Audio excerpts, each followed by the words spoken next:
Sebelum kita mulai diskusinya, kami akan memberikan data mengenai respon warganet terhadap debat Capres tadi malam yang dihimpun oleh Lembaga Riset Digital Cakradata. Kita lihat grafik yang pertama. Berdasarkan pantauan dari Cakradata terhadap tren percakapan atau mention dari kandidat Capres nomor urut 1 Anies Baswedan menjadi yang tertinggi dengan jumlah mention sebanyak 192.000 lebih mention.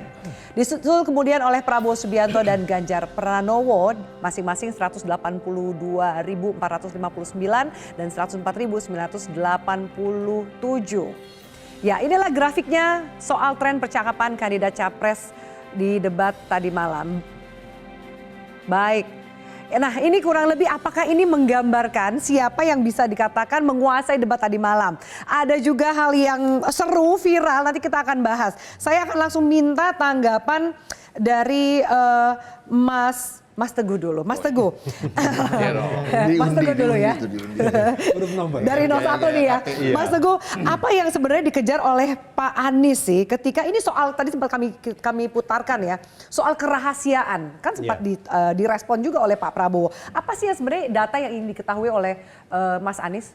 Yang pertama, terima kasih atas undangannya untuk hadir di sini. Tentu apa yang disampaikan oleh calon presiden Anies Baswedan tadi malam, beliau hadir ibaratnya sebagai challenger terhadap incumbent. Bagaimanapun Pak Prabowo saat ini adalah Menhankam.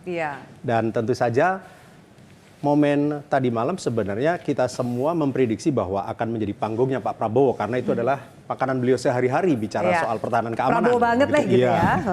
Nah, tentu saja kita berharap bahwa ibarat ombak yang besar ini bisa kemudian Pak Prabowo berselancar untuk memberikan penjelasan kepada publik. Tapi rupanya momen itu tidak dilakukan.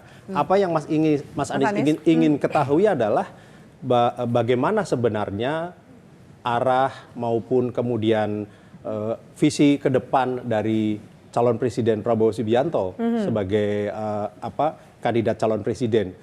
Terutama kaitannya dalam beliau mengelola atau tata kelola Kementerian Pertahanan dan Keamanan.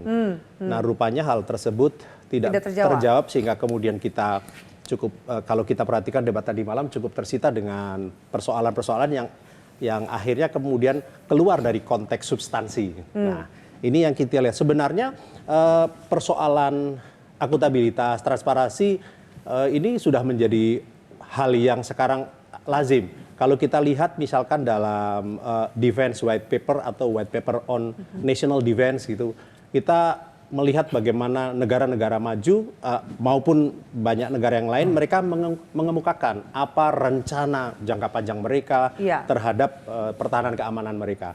Apa gunanya? Pertama tentu adalah untuk memberi gambaran kepada publik bahwa kita mau ke sana nih.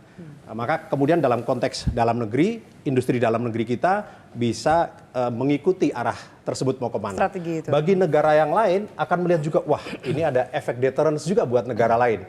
Deterrence efek itu semacam efek gentar ya, bahwa ternyata Indonesia punya ini nih, punya sisa ini nih gitu ya. Sekaligus juga buat mereka, Indonesia ternyata memang serius misalkan di dalam upaya pengembangan pertahanan keamanannya. Mas Teguh, tapi Anda setuju nggak sih kalau kemudian ada beberapa hal seperti yang Pak Prabowo katakan, ini masalah pertahanan juga ada yang konfidensial, ada rahasia, karena untuk melindungi juga keamanan nasional kita, itu kan juga jawabannya masuk akal sebenarnya. Betul, tetapi kita harus clear, mana-mana yang rahasia, mana-mana yang tidak. Kalau kita lihat sekarang misalkan banyak lembaga riset, khususnya misalkan Lowy Institute yang di Australia adalah lembaga terdepan itu dalam think tank strategis. Mereka mendeklar kok, mereka di dalam paper mereka memperlihatkan bagaimana kekuatan negara-negara masing begitu kan.